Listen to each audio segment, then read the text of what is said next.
कपलेश्वर में हमारे जाने जल चढ़ई है। बोलो शंकर भगवान की जय। जल चढ़ई है जल न कपलेश्वर में। वीर छै देसी सब जानै छै, हर हर महादेव तैयो गुजै छै।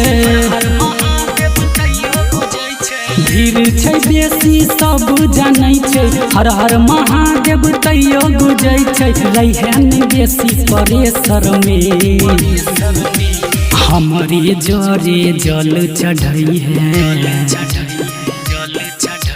हमरे जरे जल चढ़ई है चल न जान कपलेश्वर में।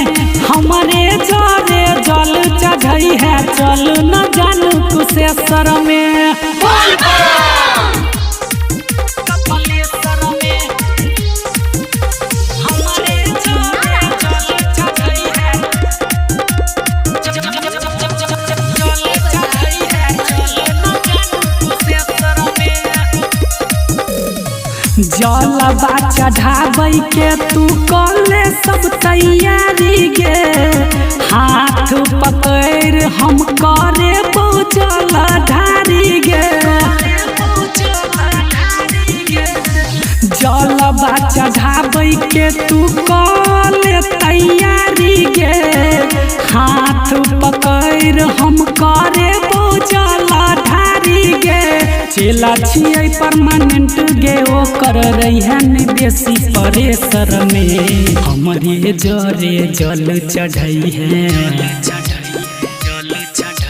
हमरे जरे जल चढ़ई है चल न जान कपलेश्वर में। हमरे जरे जल चढ़ई है चल न जान कुशेश्वर में।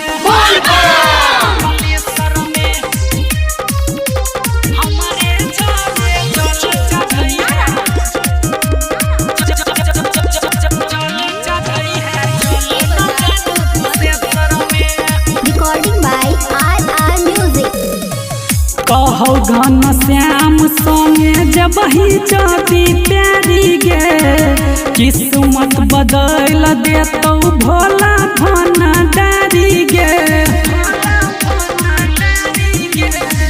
कहौ घन श्याम संगे जबहि जाती प्यारी गे, किस्मत बदल देतौ शंभु त्रिपुरारी गे।